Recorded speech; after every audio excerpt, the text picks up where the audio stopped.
Hello guys, i-share ko lang ito. Pag ganito, yung sindi ng ilaw nyo para nagpapatay sindi. So, isa lang yung maring reason dito. May problema kayo sa switch. So, pag meron kayong budget, pwede nyo to palitan. Pero pag wala, kailangan nyo to buksan kung meron kayong gamit.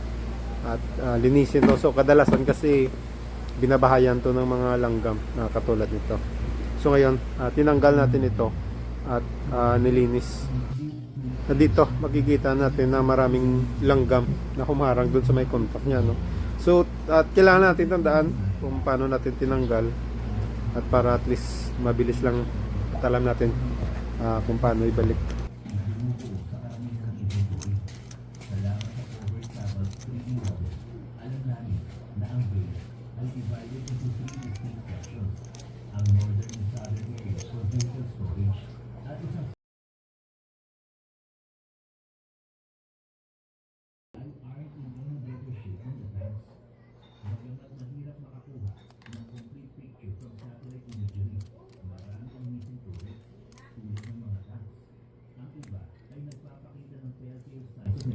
Kung saan ang kapal sa resource ay naiwang bukas na bukas, exposing the interior to elements. Para bang ang mga sasakyan ay nilalagay sa patio rather than prepare for action.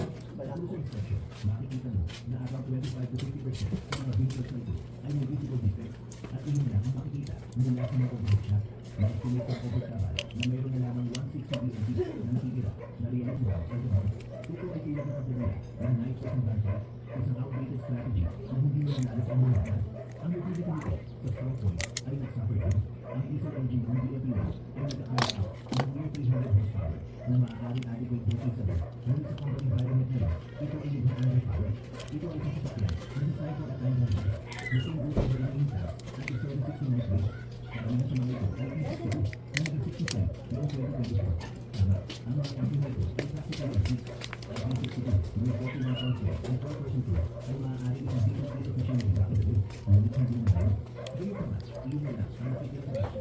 After 34 months ay cross prices increase ay natubos ang modern capital. Ang basyo kanya ay pumasok sa gitna